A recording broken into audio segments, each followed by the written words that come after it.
The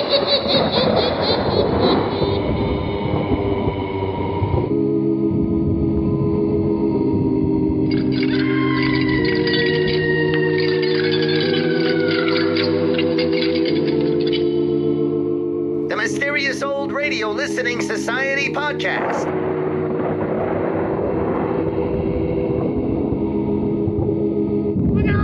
Welcome to the Mysterious Old Radio Listening Society, a podcast dedicated to suspense and horror stories from the golden age of radio. I'm Eric. I'm Tim. And I'm Joshua. We love scary old-time radio stories. But do these stories stand the test of time?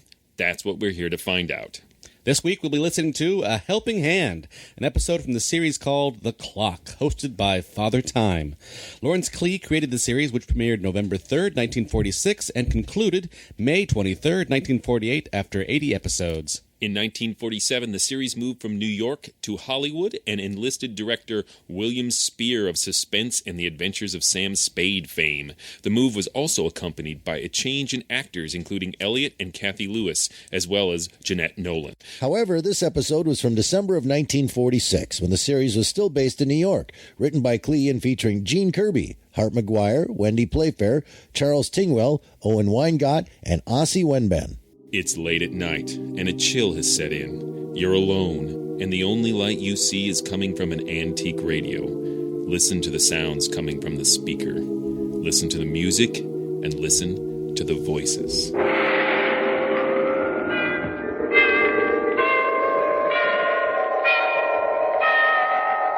Sunrise and sunset, promise and fulfillment, birth and death. The whole drama of life is written in the sands of time. We present a new series of radio programs, The Clock.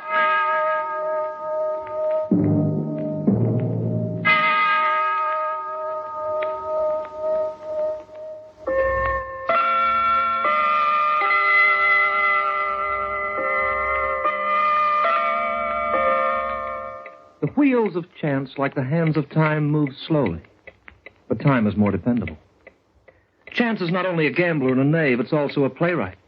And like the egotistical creature it is, it plays all the parts, including the hero and the villain. Tonight I'd like to tell you of one of its masterpieces, which Chance co-authored with its very good friend Coincidence. A fine pair, Chance and Coincidence, and a lusty match for anyone. Well, the place, Somerville, a drowsy little town with a population of 2,704, including Mrs. Wilson's twins, which were born last week. Somerville's vital statistics are recorded in the town hall, and if you look up the figures on crime, you'll find that Somerville is a very law-abiding place. The last outbreak of violence occurred on June 4th, 1943, when two young boys swiped 3 or 4 potatoes from the bin in front of Mr. Gorsey's general food store. The punishment was swift and just, and was meted out by the culprit's parents. The principal character in our story is a man named Howard Williams, a recent arrival in Somerville. He has a wife and 2 children, a boy and a girl, and 2 occupations, accounting and minding his own business. The time? Well, the time is now.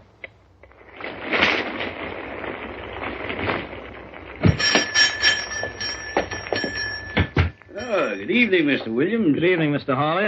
I took 2 of your papers from the stand outside, the Star and the Gazette. Oh, that's 8 cents. Anything else? Not just now, thank you. Good. I understand you got yourself fixed up at the cottage on Spring Street. Yes, it was quite a break. Houses aren't easy to rent these days. I take it then that you'll be staying in Somerville for a while, hmm? I'm going to make it my home, Mr. Hawley. Oh, now that's fine. That's real fine. You'll find that folks hereabouts are plain, not very exciting, but they're nice people to know. I think we're going to like it here. I'm sure you will. You like detective stories? Not particularly, but my wife does. Oh, fine. Well, now, look, I got a new issue in today. I thought you might like a copy. nice for reading by the fire and scaring the tar out of you in a long winter's night. I'll buy a copy for Hazel. She gets a big kick out of stuff like that. Oh, good. Here you are, Mr. Williams. That's 23 cents in all. Uh-huh. Thank you. Hey, this first story sounds like a thriller that's a crime that was almost perfect. Oh, Hazel should like that. She's always getting me into arguments about the perfect crime. She reads so much of this stuff, she believes the perfect crime is impossible. Impossible? Well, don't you? Oh, it seems to me there's many an unsolved murder case in the police files. Of course, I don't know much about those things, but I imagine a man could kill another man and get away with it if he planned it carefully enough. Ah, yes, but there's always a slip-up, isn't there? Well, maybe there is. I couldn't say. No, my business is accounting. I prefer leaving the criminology to someone else. It's a good idea. I want a pack of cigarettes, Kensington. Very good. Here you are, ma'am. Do you know where I can get a room for the night? Somerville Hotel is just about 3 blocks up. No, I tried that. I phoned. They don't have anything. Well, the only other place I know of is Mrs. Kopp's rooming house. Where's that? It's just outside town, about 2 miles up. Is there a bus that goes in that direction? Well, yes, you can catch it right in front of the door. Oh, good. Thanks very much. Oh, don't mention it. Stranger in town, I guess. Mighty pretty, too, eh? Well, I think I'll be on my way, Mr. Hawley. I'm afraid I'm late for dinner. Well, I'm certainly glad to hear you're going to make Somerville your home, Mr. Williams. We're one big happy family in this town, and we always welcome newcomers. It's good to have friends, Mr. Hawley. Lots of friends. And I hope to make them here. I'm a simple man with simple tastes, and I've always wanted to raise my family in a community like this. Drop in again soon, Mr. Williams. I will, and thanks. Good night.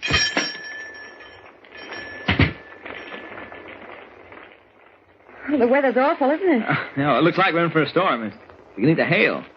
How often do those buses run past? I'm not sure. Every 15 minutes, I imagine. Maybe I can get a cab. I'm going in your direction. You are? And I have a car over there. Can I give you a lift? Well, I'd hate to put you to any trouble. No trouble at all. Maybe you'd better not. Why? Oh, well, I guess it's all right. Which car did you say was yours? The gray sedan. Oh, let's go.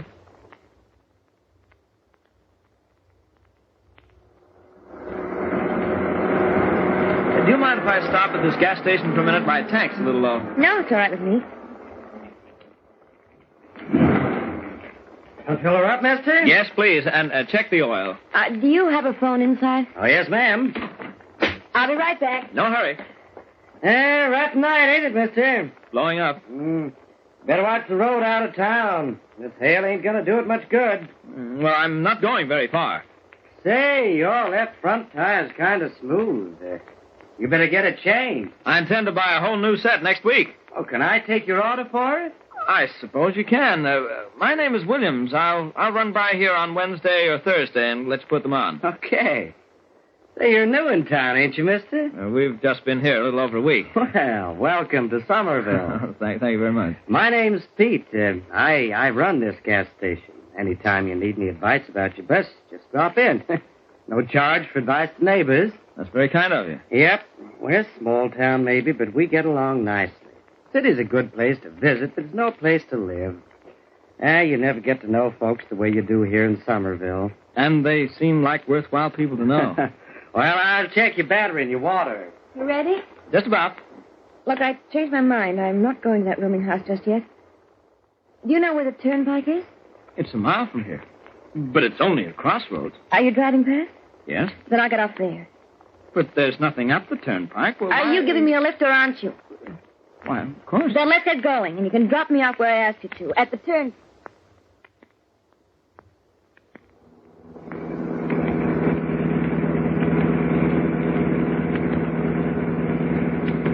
You certainly are a careful driver, mister. It's hard to see the road in this weather. How far are we from the turnpike now? Half a mile, I guess. I'll let...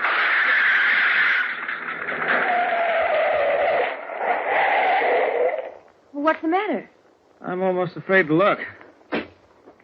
Just a second.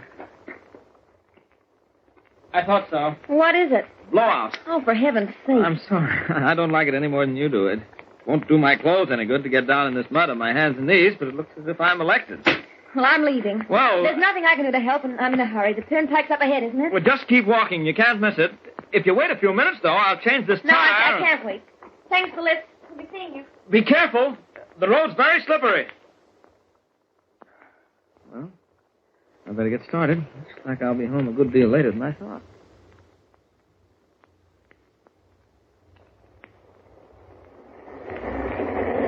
Hold it, mister! Hold it! What's the trouble? The road is blocked. There's been a crack up. You'll have to detour. Which way do I go? I live on Spring Street. Well, you better turn back and make a left turn on Maple. Oh, apparently I'll never get home. Sorry, mister. Nice night for ducks, anyway. Yeah, ducks and murder. Maple, did you say? That's right, mister, and take it easy.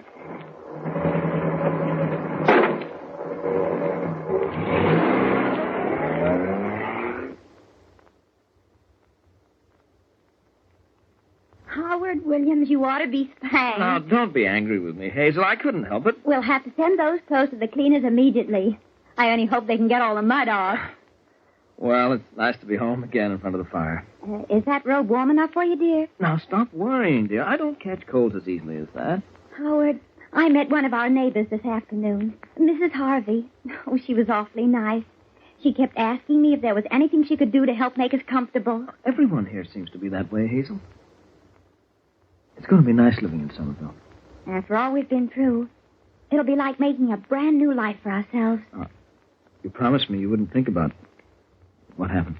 It was like a bad dream. But I'll forget about it. In time. I did all I could for Mr. Cagle. Sorry it ended up the way it did, then, that's all. If only he hadn't dragged you into it. Your reputation. Hazel, let's not discuss it, huh? Are you happy, Howard? Right now, I'm very happy. There's a great deal more to living than making money, Hazel. When you have peace, and contentment, when you have good friends and neighbors. Oh, I'll take it, dear. Hello? Mr. Williams there, please. Who's calling? My name is Mallory. Lieutenant Mallory, State Police. Police? Just a moment. Police? Yes. Hello? Mr. Williams? Yes? Sorry to trouble you, Mr. Williams, but I was wondering if you might give me some information. About what? You know a woman named Laura Pearson? Why, no. Are you sure? Quite sure. We didn't think you'd know her, but Mr. Hawley mentioned something about your being in his stationery store when she came in for cigarettes. A tall girl, good-looking, bleached blonde hair. Oh, yes, I remember now. Good. I wonder if you'd mind dropping into headquarters for a few minutes. Now? Well, if it's not too much trouble, we won't keep you long, but you may be able to help us out. Well, if it's important... Yeah, it's very important. See, we found Laura Pearson about an hour ago. She's been strangled to death.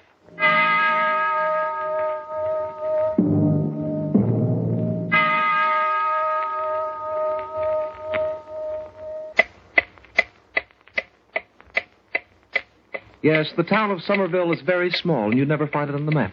But things do happen in Somerville.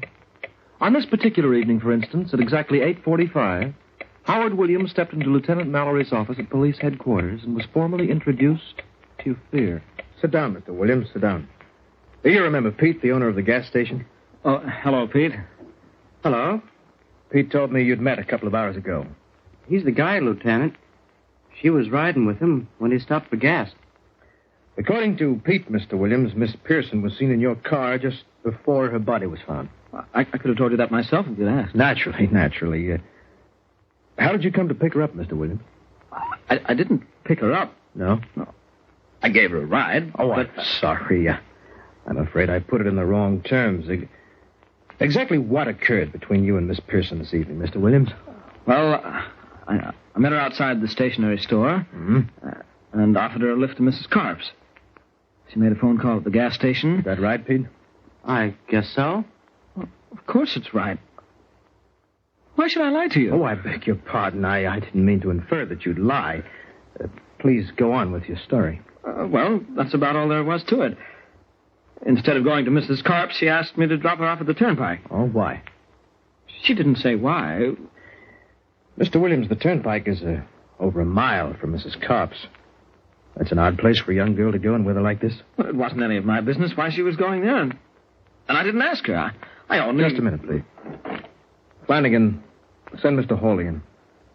I'm afraid I can't help you out very much in connection with Miss Pearson. I never saw her before tonight, and I... Oh, come in, Mr. Hawley. Howdy. Good evening, Mr. Hawley. I said good evening. Yes, I heard you. Mr. Hawley, did Mr. Williams and the Pearson woman recognize each other when they met in your store? Well, I can't recollect that they did. All I know is that it... That's very funny. What is? Weren't you wearing a brown suit about 3 hours ago, Mr. Williams? Why, yes. Why did you change your clothes? Well, because my other suit. Wait a minute. What is this, Lieutenant Mallory? I'm beginning to feel as if you're questioning me like a suspect. Oh, no, not at all. We merely want whatever information you can supply. But I won't question you anymore right now, Mr. Williams. Perhaps I'll get in touch with you again tomorrow. Thanks a lot for coming in. That's all right. Oh, just a second. Mr. Hawley tells me your wife reads detective stories. What about it? He said that you and she were discussing the perfect crime this evening. Perfect crime? I know how it is, Mr. Williams. I sometimes read detective stories myself.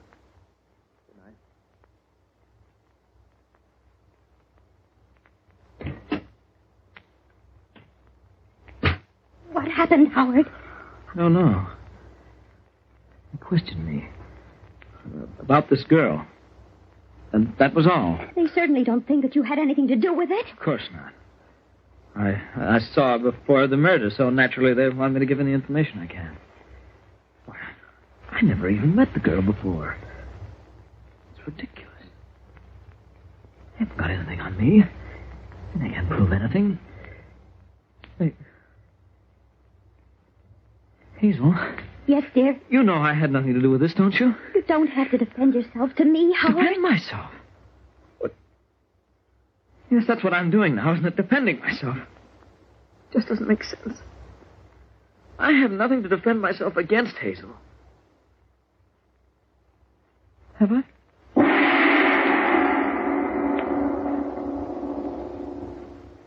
Sorry to disturb you again, Mr. Williams. What is it now, Lieutenant? There's a man named Cy Parker who lives about a mile north of the turnpike. I'm afraid I don't know who he is. Well, he may know you, however. He does? He seemed to give me a pretty good description of you. He said he warned you away from the roadblock early this evening. Oh, he must be the man who told me to detour. That's right. He also said you were alone. What about it? That you looked like you'd been through some kind of a crack-up yourself. Did I look like a... He said he noticed mud on your face and hands, and you seemed to be rather annoyed at being held up. Well, naturally, the weather was foul, and as far as the mud was concerned... Those your clothes on that chair there? Yeah. Brown suit. Were you wearing it tonight? Yes.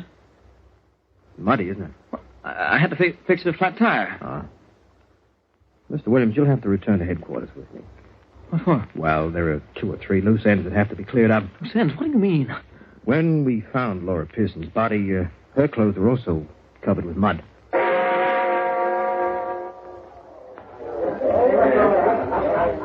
Have another beer, Si? Yeah, don't mind if I do. I never would have figured him for it. Didn't look like that kind of guy to me. You mean you really think he killed that gal? Well, no, I'm not the type who'd pin a man against the wall without proof, and I believe in fair trial by jury. According to law, a man's innocent until he's proven guilty, right? Right. But between you and me, Si, who else could have done it?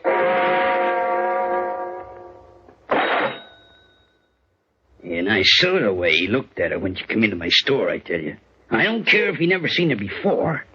I know what goes on in a man's mind when he sees a girl like that. He's got a wife and 2 kids besides. Say, you think maybe he's crazy, Hawley? Crazy?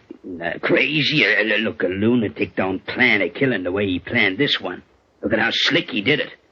Oh, no. No, he ain't no crazier than I am, a murdering rat.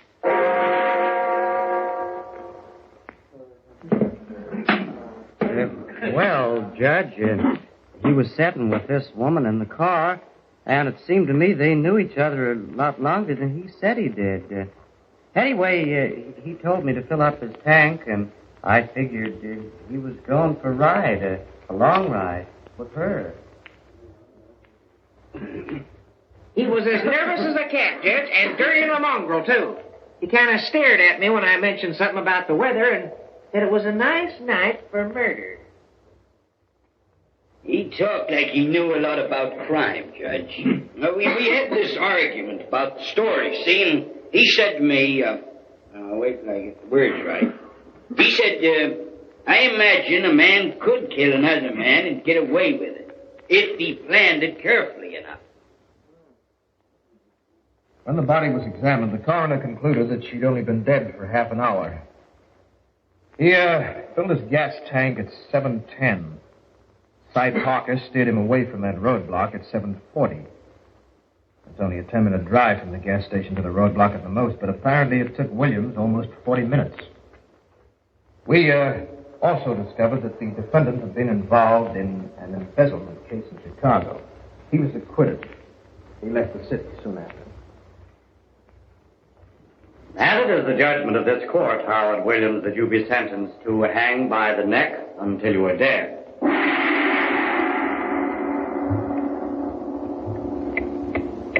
Well, I haven't been very kind to poor Howard Williams so far, have I? But let's see what I have in store for him as his wife visits him in the cell. Howard. Hello, Hazel. Howard, they just told me. There'd be no reprieve. I know. You told me an hour ago. Howard, what are we going to do? What can we do? They can't kill an innocent man. I don't believe it. They couldn't. You're the only one who believes I'm innocent, Hazel. Oh, why did we come here? Why did we ever come to this horrible place? Don't. How are the kids? They asked for you. Hazel, I want you to leave now. Please? It'll make it easier for both of us. Will this be the last time I'll be able to see you? Yes. Howard. No, don't say any more. Tell them outside that I want to see the prison chaplain. I refused to talk to him earlier, but I've changed my mind. Goodbye, Hazel. No, I won't say goodbye. You still have time. There's still a chance. There's still a chance. I'm afraid there isn't, Mr. Williams. Hello, Lieutenant. Hello, Williams. You asked to see me? Yes. Open the cell door, Haggerty. You can leave us, Haggerty. Hazel, will you leave us too? I'll wait outside.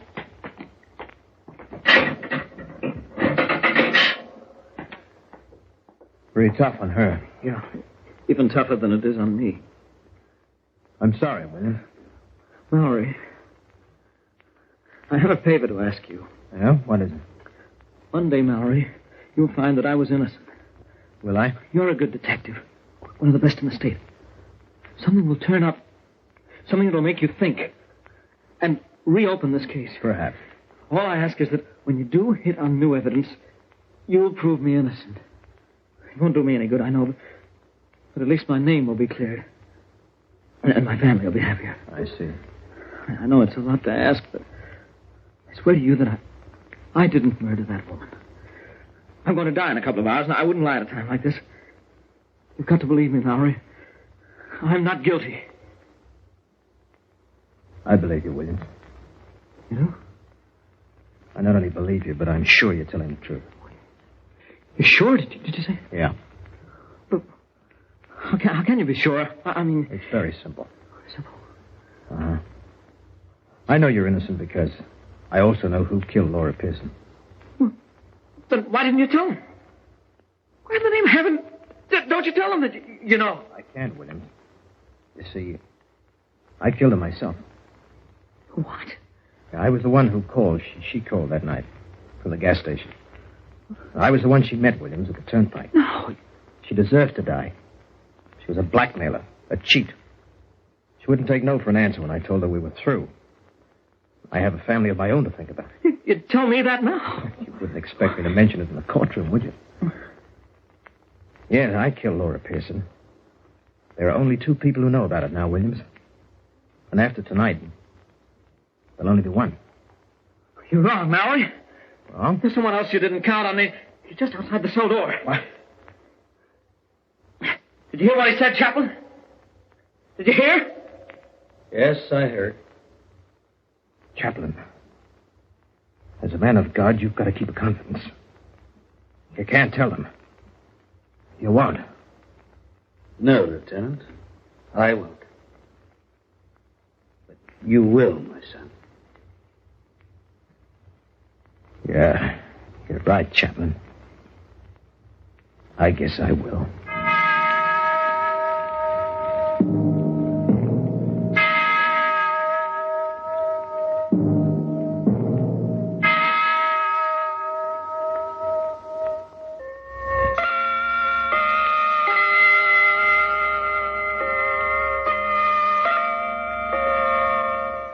And that is the story of Howard Williams as recorded by The Clock. Chance and coincidence. Collaborators extraordinary. Their scenarios are always good, and I ought to know, because time is their editor. I'd be very honored if you'd join me again in exactly 10,050 minutes' time, or, if you prefer it, in exactly 167.5 hours' time, when I'll be here to tell you another of my stories. Until then, I wish you all happy time. The Clock will be heard next week in exactly 10,050 minutes' time from this same station.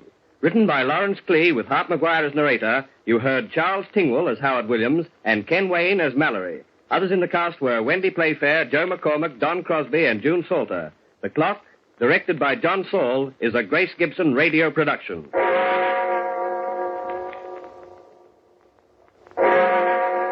That was A Helping Hand from the series The Clock, here on the Mysterious Old Radio Listening Society podcast. Once again, I'm Eric. I'm Tim. And I'm Joshua. All right. Well, that was a very helpful episode. Oh, my God. It's a terrible way to start this. Tim, tell us about The Clock, which I had never heard of until you brought it to our attention. Well, I wanted to start with a pointless apology for anyone who was listening to our last week's episode because I provided information about what show we're going to do next week, and I got the title wrong. I just said, A Helping by The Clock, which makes it sound like this is a story about a pile of potatoes, which it's not.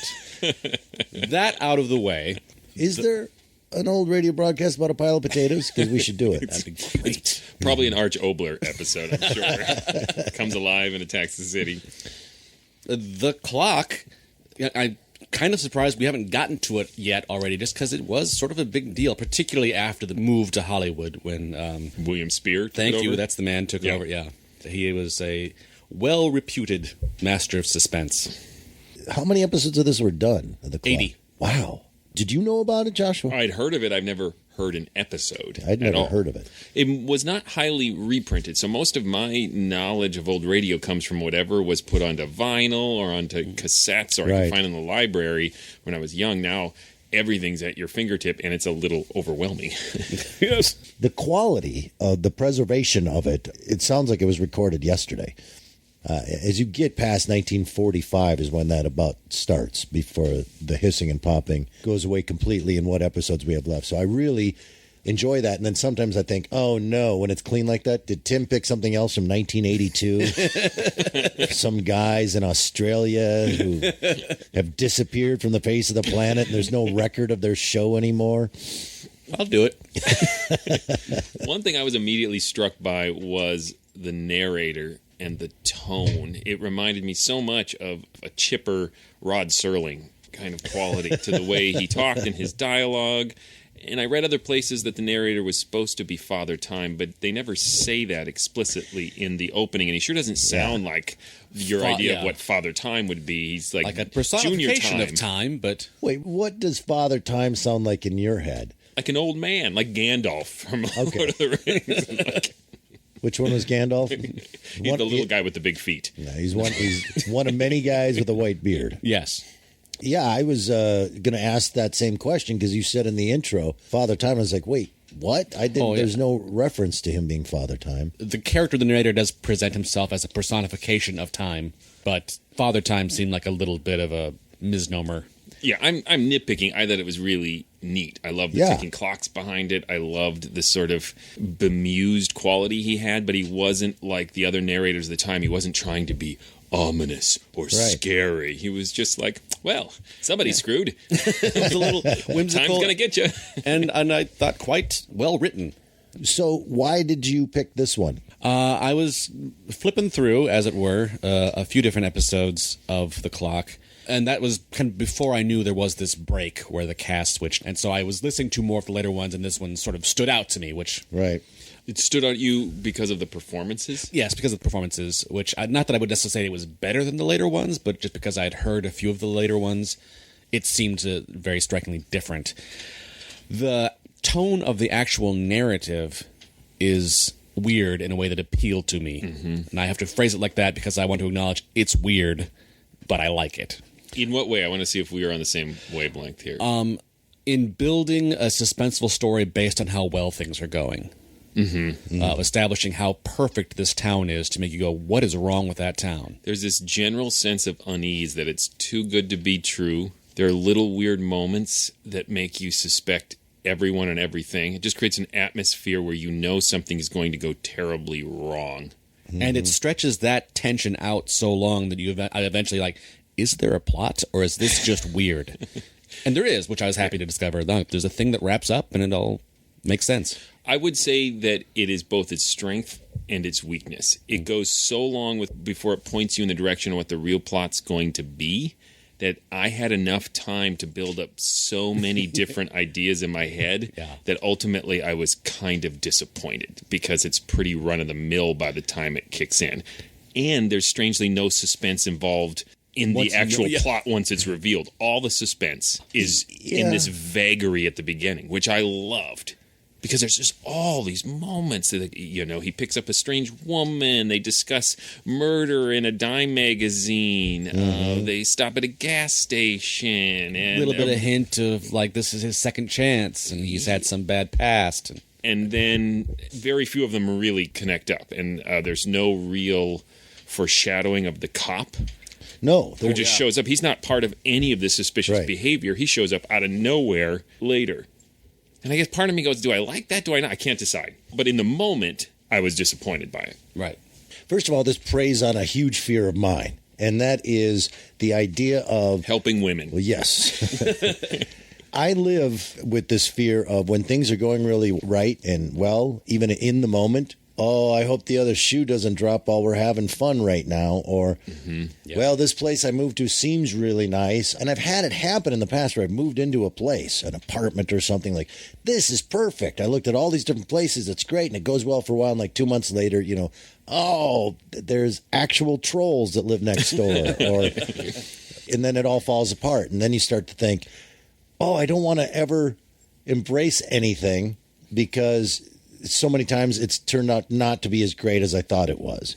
So that makes me enjoy this story a lot in the sense of this made me tense.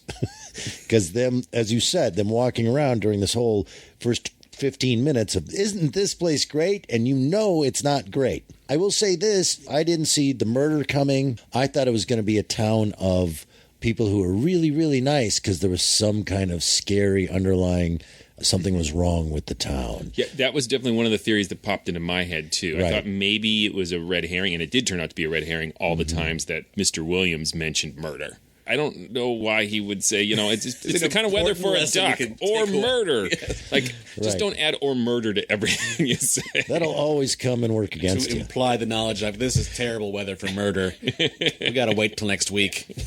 So, yeah, that's where I thought it was going. I thought it was, I'm trying to think of an example of that's been done before where this small town turns out to be made up of entirely crazy people.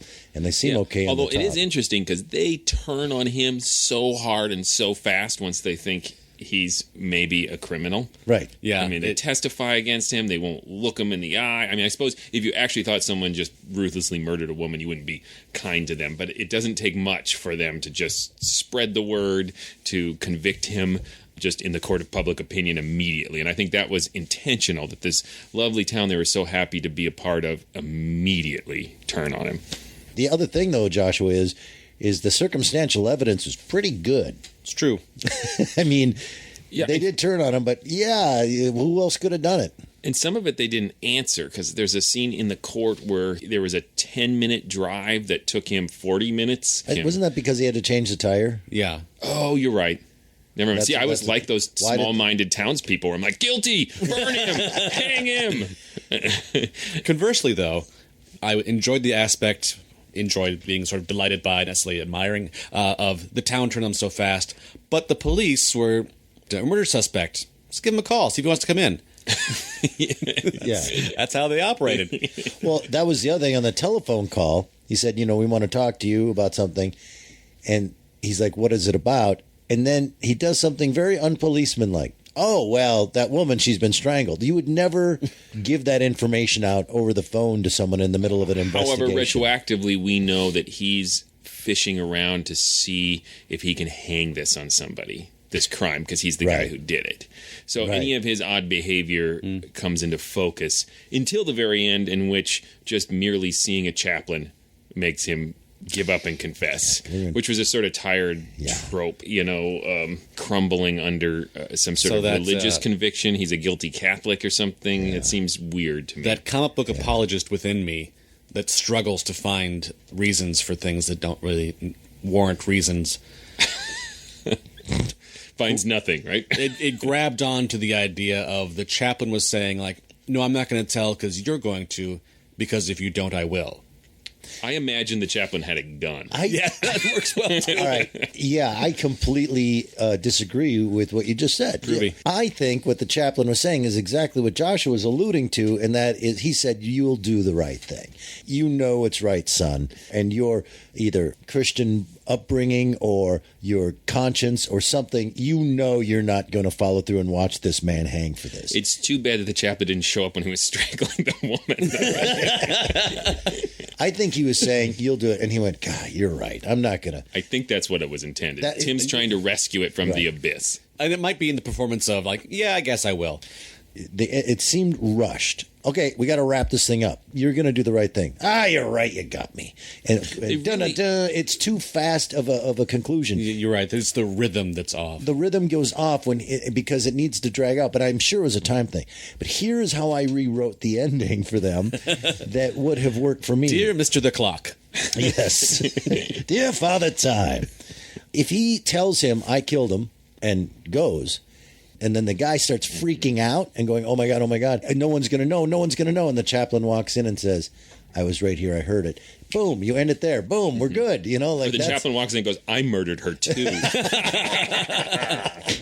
But do you see what I mean? Yes, it should have ended somehow with the reveal to the audience that the chaplain overheard the confession. We don't need to know whether because we know he's murderer was good going now. to repent or anything. We were concerned about Mr. Williams. There's a aspect of the whole thing that stood out to me that I liked a lot, which was taking the stupid coincidence of the chaplain overhearing, the little justification. He'd asked him to come there. It was just weird that the confession would happen.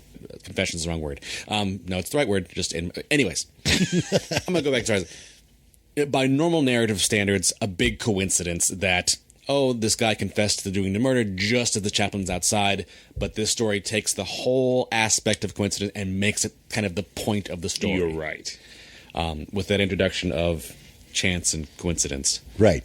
It's an engine of coincidence, and that's how everything happens in the whole story. Yeah. And so that is a really nice touch. It's a nice touch of the unintentional confession in front of a chaplain is a great idea. I think it comes down to just that one line of, you're right, I will, or I can't remember what Get rid of that line. And it also sounded like, and we got to end it. Yeah. Speaking of the narrator, there were great moments of the writing of the narrator, and I love the line, we're going to watch him now be formally introduced to fear. Yeah. And knowing that it wasn't going to be an alien or something supernatural, he was going to be exposed to fear of reality, a real fear. Mm-hmm. You're going to be accused of a crime that you did not commit, and you're going to watch this small town turn on you. And that was really frightening. There was some nice poetic language in the intro, but I think it's at its most effective when it was simple like that. There's also at the very top when the narrator is setting the scene of the small town, and he says, and the time is now. Mm-hmm. Yeah. And then it just goes, and it's really simple and really nice. Tim, when you first listened to this, why did you want to put it on the podcast? I think if I had to pick one reason, it really is the tone of the writing. Some of the flourishes I quite liked, because I liked the little clever flourishes, and I also liked the pared down, straightforward sort of plot. Mm-hmm. I do have two complaints with it, small little fusses. One actually is the narrator towards the end, where he makes the comment that he's been pretty rough on this character so far, hinting that things are going to get better for this character, which I had wished I would still worried for the character's fate. Aha, yes. Good point. And the other is I loved the Foley almost throughout, except for it seemed like there was a point when it was notably absent when he was changing the tire in the mud. Yeah. Presumably in the storm still, maybe? There was a great moment of Foley when he steps outside of the shop at the beginning. Yeah. And it's lightly raining, and you can hear the light rain hitting their jackets. and it's just so subtle and so beautiful and so well done, and it felt like we were standing outside in a sprinkle.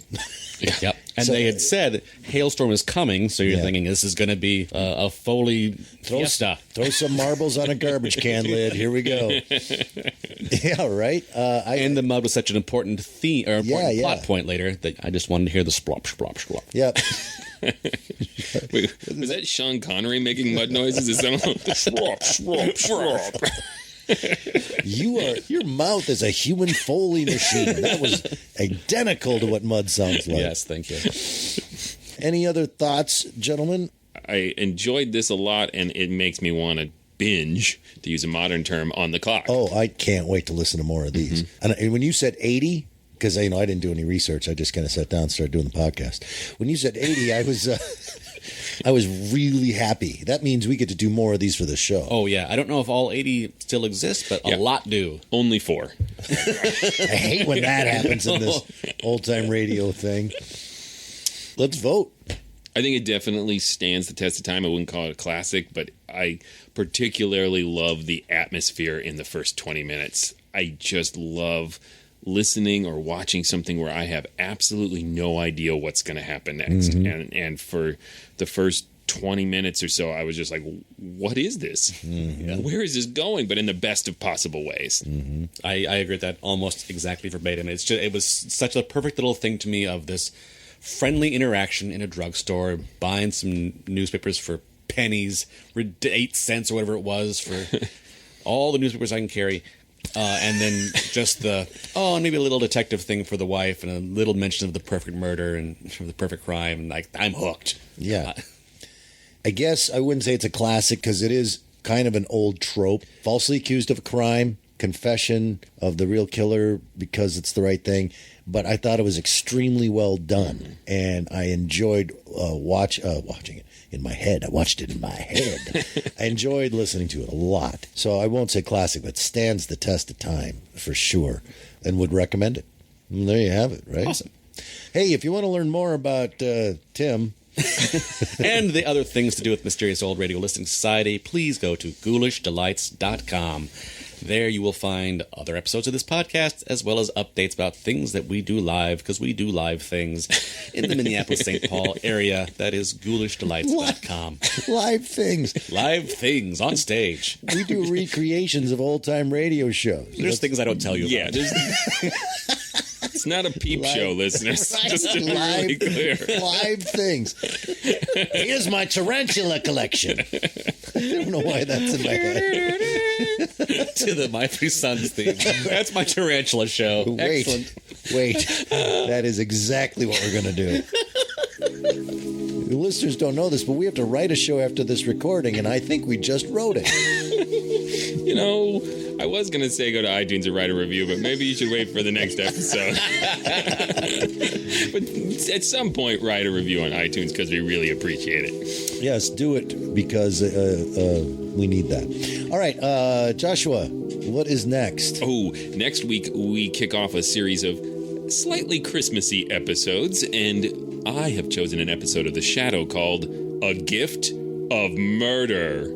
Until then... Look out! I thought so. What is it? Blowout. Oh, for heaven's sake. I'm sorry. I don't like it any more than you do. It won't do my clothes any good to get down in this mud on my hands and knees, but it looks as if I'm elected. Well, I better get started. Looks like I'll be home a good deal later than I thought.